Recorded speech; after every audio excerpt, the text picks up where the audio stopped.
Well, good morning, everyone. It is my pleasure to be able to share some of the things that we're doing here in one of the best districts, I think. I'm very blessed to work in Galena Park ISD. We are located here in Houston, Texas, on the east side of Houston, off of I-10. So it's my pleasure to talk to you about some of the wonderful things that we're doing here in our district to show how we're bringing people together. And having whole team buy-in for attendance, because as everybody here knows, it doesn't take just one person. It takes a village, truly. So we have to have buy-in from every single person on every single campus, from the district down. Okay. So again, success is the sum of small efforts repeated day in and day out, and I believe that consistency is key when we're talking about attendance. We have to put it on the forefront of everything that's important. So what we do here is we have a huge, we talk about attendance all the time. We remind principals at every principal meeting. We send weekly reminders via email. I have monthly meetings with the assistant principals to discuss various topics, but we always keep attendance, truancy, rawly on the agenda as a running agenda item. So those things are really important. Starting off at the beginning of the school year, starting off strong and making sure that everybody understands that this is a huge goal for us, is to make sure every student is in school every single day, because we all know that if students are in school, they're safer, we're able to feed them, we're able to meet those kinds of social emotional needs that that students need, as well as educate them. So I think that it's really important. I'm very passionate about having our students, be in school and having everybody believe in that, and building those relationships for me is super important. Here in Galena Park, like I said, we are a pretty large district. We have about 22,381 students. We're a very transient area, so we have a lot of students who come from other countries. People move. There's a lot of apartment complexes, things like that. We have 10,327 elementary students, 5,233 middle school students, 6,821 high school students. We have one of the largest high schools, North Shore Senior High in Texas. There's 26 schools, 15 elementary, pre-K through 5, and we are actually next year starting full day pre-K, and we also have pre-K 3, so we're really excited about that. We have 5 middle schools, which one of those middle schools is actually a 6th grade campus that stands alone, and we're able to send students to 2 7th and 8th grade campuses. We have 1 9th grade campus, 1 brand new state-of-the-art 10th grade campus that feeds into the high school of 11th and 12th graders. We also have 1 high school on the south side that is 9 through 12. That community is real special. A lot of the families that live on the south side of our district have been there for many years. Their parents went through Galena Park. Their grandparents went through Galena Park. So it's a really unique high school full of a lot of rich history. We have an early college high school, which a lot of our students are graduating with college hours. That's fantastic. And we have a day-night school program, which also houses our alternative school on the side. And so our yearly attendance average goal is 96.5. So that's a pretty heavy goal, but we do our best to meet it. And surprisingly, I'll share some percentages of the different campuses to show how we are meeting our goals. Okay, and here you have some of our students in this picture. Here we have our beautiful kids here with our Attend Today, Achieve Tomorrow initiative. Don't let absences add up. So at the beginning of the year, this little picture here with that quote, the deputy assistant superintendent and some of our executive leaders meet with the principals, and they ask the principals to come up with a plan. So the principals come up with a plan for attendance on attending today, achieving tomorrow, and how they're going to obtain these goals. So we start off the year with those plans so that it's fresh in their heads that we're going to be monitoring that plan to see if we're meeting our goals. A little moment. Okay, I know you guys can't see the numbers here, but I just wanted to share what these colors mean, okay? So this is a weekly ADA report that we sent out. Our PEAMS director, I'm a part of the PEAMS team. My title is Program Director for Educational Support. So I have multi-roles in the district. I actually work with discipline, truancy. I take all the secondary parent complaints, things of that nature. So this is just one of my roles. But our PEAMS director, she's amazing, and she sends out the weekly ADA summaries to principals and just district leadership on a weekly basis. And she color codes it, so and puts it by campus. So the green you'll see is good because it's equal or greater than 97%. Okay. The red is below 96.5%, and then the yellow is 96.51 to 96.99. So we want to be yellow and green.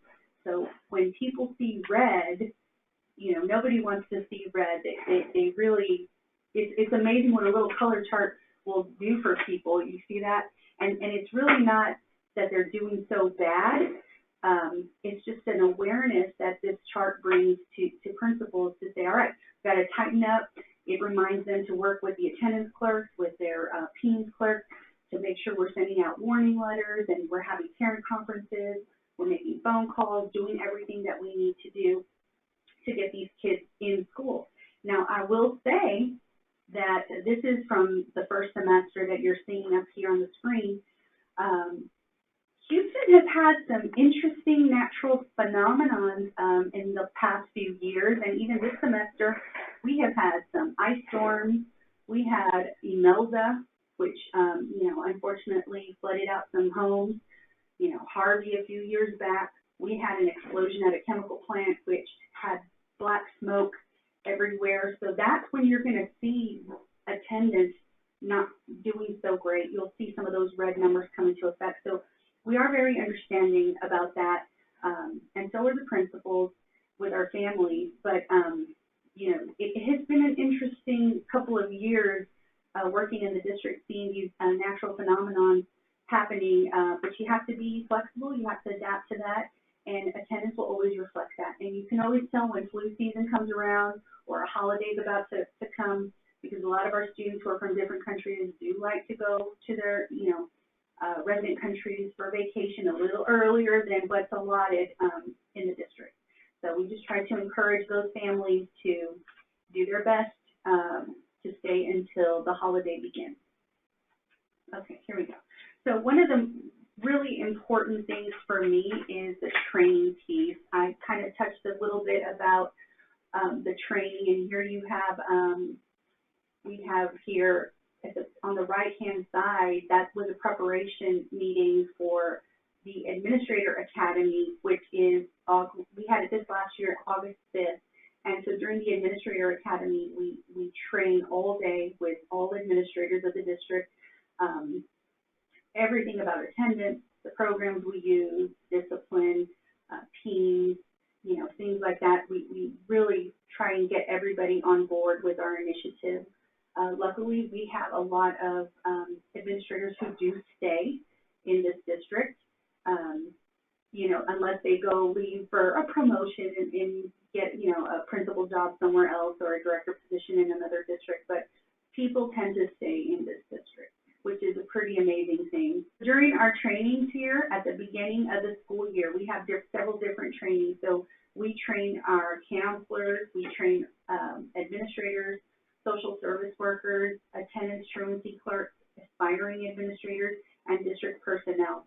So with this, we have been using RAWE for 3 full years. So I think we've become very, very used to RAWE being a part of our everyday work processes. So we really encourage people to say, okay, you come to work in the morning, you check the action board on Raleigh, we clear it out, and we create our task for the day or for the week with what's on Raleigh, because that keeps us organized with what we need to do next.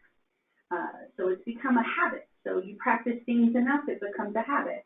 And everybody has been on board. And we bring it up with every single meeting, which I think you hear things enough, you start doing them enough. We started this 3 years ago. I didn't expect I'm very pleased with how everybody's jumped on board with using this program, because they know it works and it keeps us organized, it keeps us doing the right things for our students, keeping our parents informed. And yes, sometimes, like my colleagues in Seguin said, sometimes our parents get a little upset with all of the communication that we do, but they can never say that we did not communicate enough, or that they didn't know, that their child was absent so much. So sometimes I've even had parents say, you guys bother me so much that I'm just going to send my kids to school, which, of course, if a child is sick, we understand that, but even parents have become trained in a sense because of all of the communication that we do. They know that it is just an expectation of this district for them to send their children to school. Okay. Let's see here. So when do we train? We start immediately at the beginning of the school year. So as soon as people get back on contract, we plan ahead. So right now we're in the process of planning our dates for meetings, for our administrator academies, our PEAMS clerk meetings, which we meet monthly, our truancy and attendance clerk meetings, which I meet with secondary truancy and attendance clerks on a monthly basis, and counselor meetings. So I pretty much plug myself into everybody's meetings. I hijack their meetings, and because I think it's really important to talk about attendance and the importance of attendance with every single employee of Galena Park. And one of the things that I do is I have open lab dates. So I will reserve some computer labs, and I will tell people I'm here from 2 o'clock to 5 o'clock or 6 o'clock. I'll be here a couple days. You're welcome to come in here, and I will help you with Raleigh. I will help you understand the program. I will help you understand, just kind of like Seguin has that truancy chart. We have a chart as well with the first unexcused parent warning letter, second unexcused parent warning letter. Then we have student conferences, parent conferences. We have a wonderful program called Triad through the court system here, and how to file to the court as well for non-attendance. Okay, so one of the meetings that I oversee here in the district is called the APOM, the Assistant Principal Operation Meeting, and Raleigh is a running agenda item monthly. So our assistant principals bring their laptops, their devices every month, and we check the action board so that we can see who's doing a great job clearing the action board, who still has items in red or yellow. That means that they're not going in and, marking them as completed actions, such as a parent conference. Okay, we know that we need to go and complete those parent conferences or make our notes if we've spoken to the parents. We recognize our top users. I'm a huge believer in recognizing and acknowledging people when they do a great job. I think sometimes we get so busy with the hustle and bustle of work that we sometimes forget to recognize our amazing people that are working for us. So I come up with creative awards. I check that user intervention chart on Raleigh and give some awards for the top users and people who are doing a great job. And the ATs also have a forum to discuss what is working, the daily breakdown of responsibilities, checking the action board consistently, meeting with the clerks, and then setting times for conferences, attendance contracts, and phone calls. I think when we first started, one of the issues that I saw was happening was the lack of communication between our attendance clerks and our assistant principals. It used to be, well, this is your job, this is my job, but there was no communication together. So using this software and having all of these meetings that we have has brought them together to work more collaboratively and join in efforts in being more successful.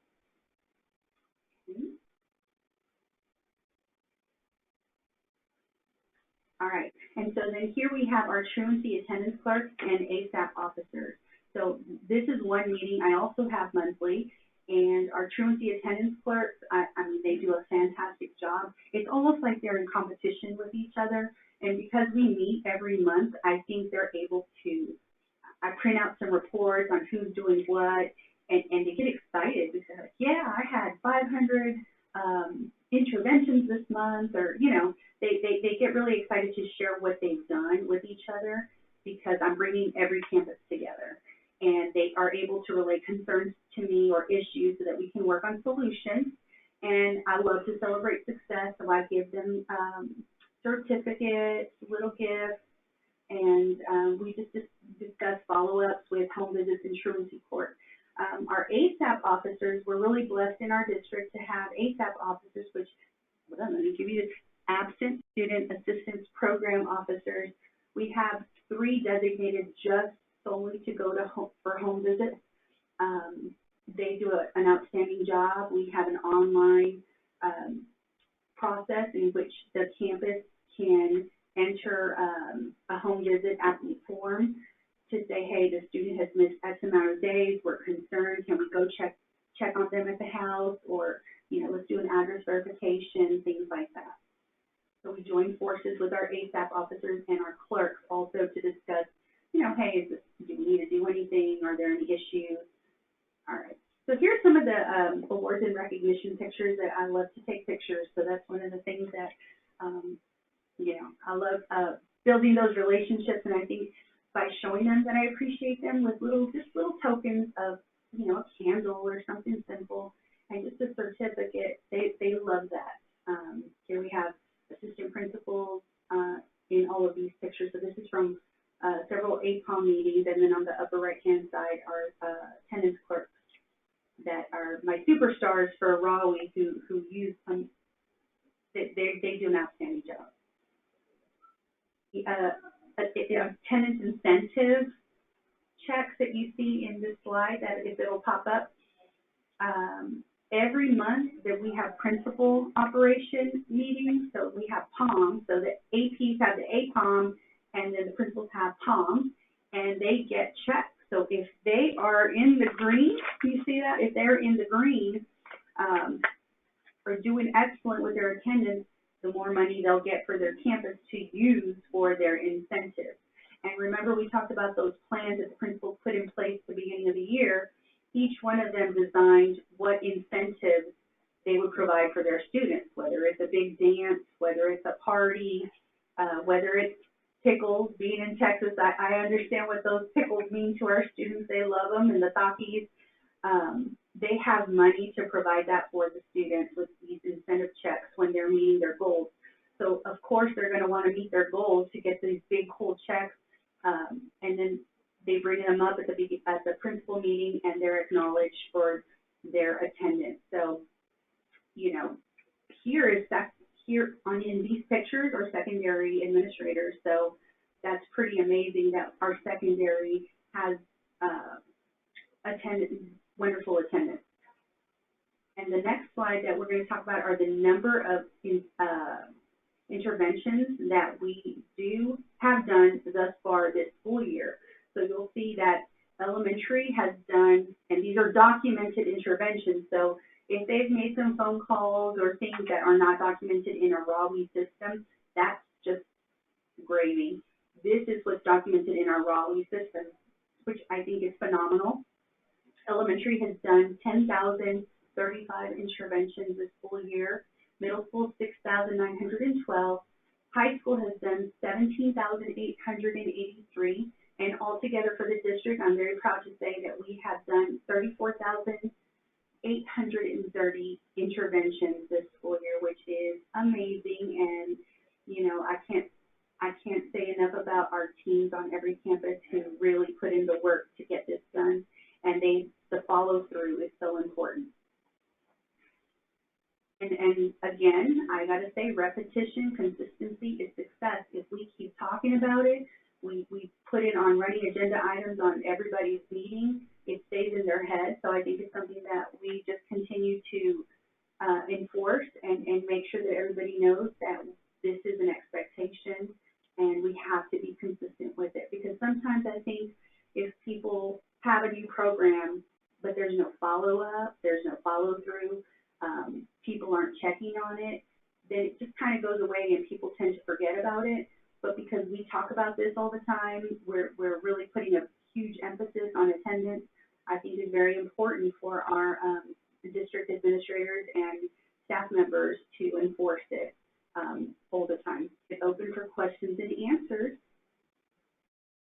So it looks like we have some questions, and I would like to take the time to address some of the questions that the panelists have chimed in with. So our first question is, I really like the idea of recognizing top RAWE users. How do you determine who the top users are? So the one beautiful thing with RAWE is that there's many great things about it, but one of my favorite things is the report section. So we're able to pull a user intervention report.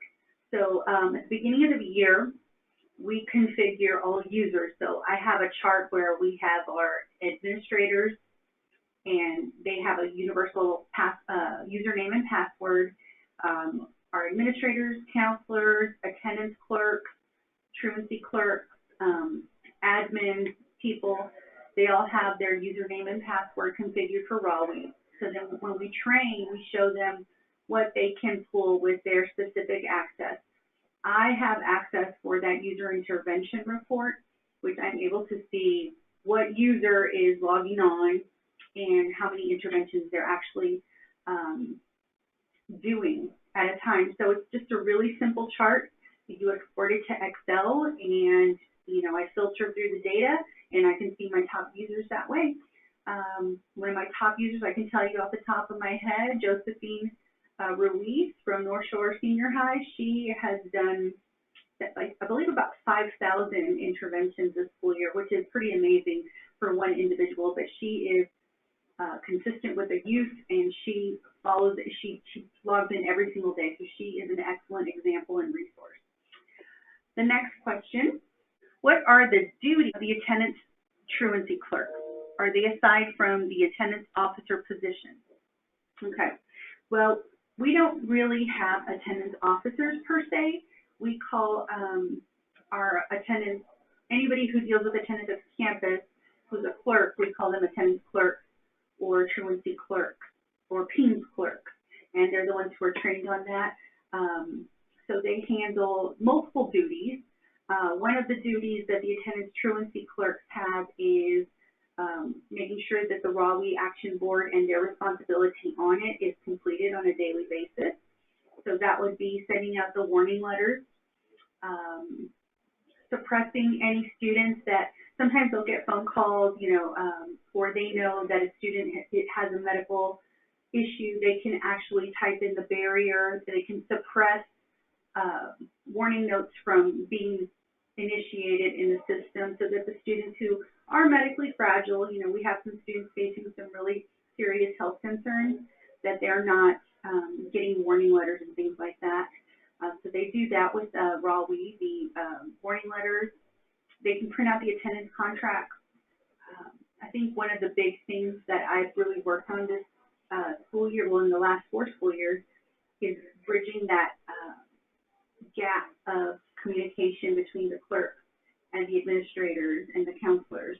So we realize the importance of having communication, having those check-ins, having meetings set for the administrator and the clerk, so that they can tell them, hey, I'm having problems with this, or I need some assistance with this. And it's just a better, I'm all about the relationship building, and that's a great way to get things done. And it's very apparent when I look at the chart to see what schools are doing the most, they have better relationships with their clerks. So they do that. I still do have high expectations for the administrators to actually conference with the students. I believe that it has more of a deeper, not meaning per se, but I think it means more coming from an administrator saying, hey, I really noticed that you haven't been here. I'm worried about you. Is there anything that you need? Is there anything I can help you with? We really need you in school. As opposed to the attendance clerk calling the students in for conferences. I just don't think that that's very valuable. Another thing they do is they file to the truancy court. So they really have a lot of different responsibilities and roles aside from their regular duties as, you know, getting the notes in and putting in the unexcused absences, coding everything correctly according to teams. So those are some of the things that our attendance and truancy clerks do. Okay, next question. Since using the system, how has this decreased the number of truancy filings? We're pretty good with attendance in this district. You know, we're over 96%. Our goal is 96.5.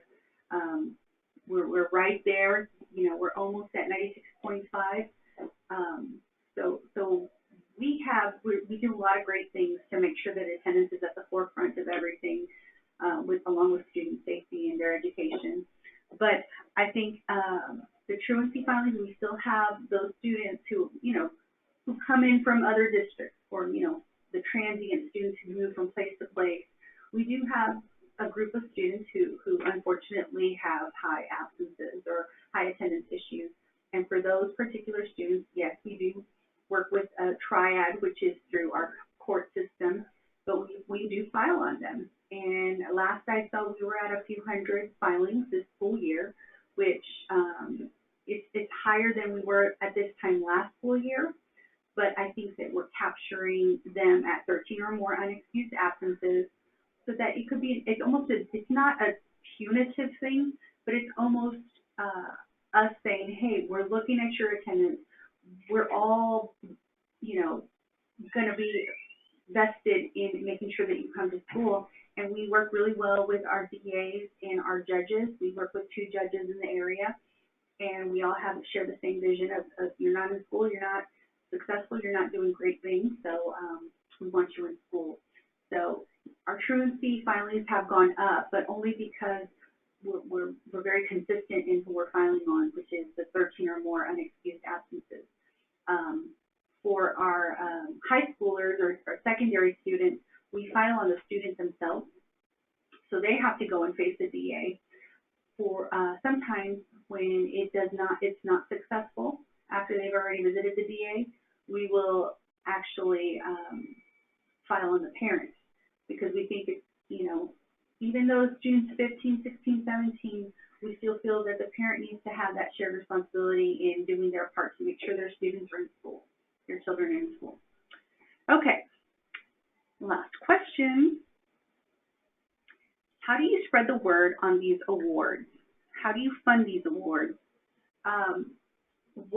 What we do is we have consistent meetings set from the very start of the school year. So it's just an expectation that all truancy and attendance clerks, that we meet once a month and we discuss all kinds of things. So during those times, we have our little mini celebrations, and even if it's just with a small cupcake or a certificate that I print, and it's almost like they look forward to these meetings because they know that they're going to get that recognition. And the one thing that I always hear from them is how much they really appreciate how we take the time to really notice what they're doing. And I think that's a really good feeling for people. We just expect, oh, it's under job description, you got to do it. But I think it's more important, you know, when you just expect somebody to do the job and you don't ever show them appreciation, it gets mundane, and people like to be recognized. I think we all do, you know, it's human nature. But again, that's that relationship building piece, you know. And then they know that we're noticing, that they know that we're watching. So they really want to do a good job. How do we fund these awards? Well, in different ways. You know, we have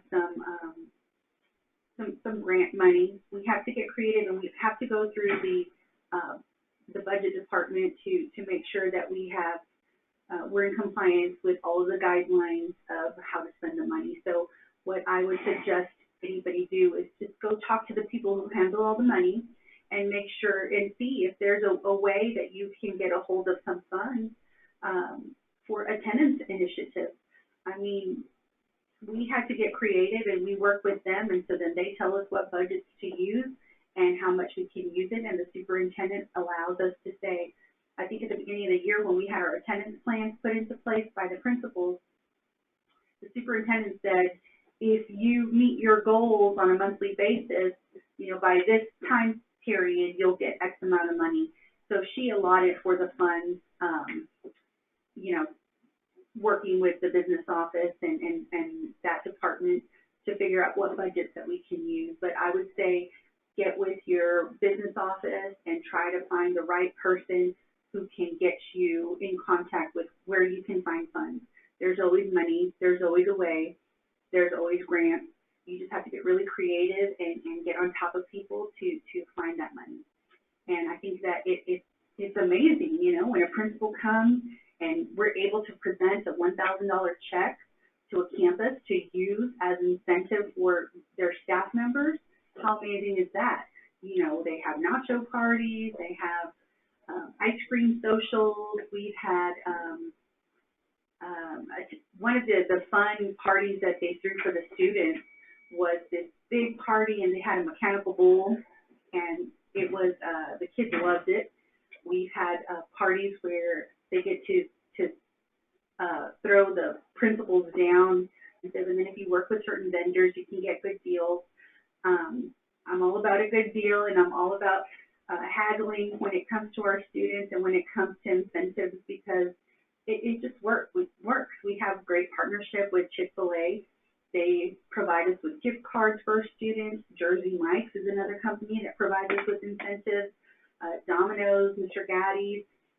If you ask those questions, many times they'll give you little cards. You can raffle them off. You can go into the lunchroom. You can get your kids with the top attendance, perfect attendance parties, hand them out there. There's so many different creative ways to get a hold of money and items for your students, and you can. So thank you so much. A big thank you to Myra Castanedo from Galena Park ISD. Really appreciate your presentation and a lot of great information in there.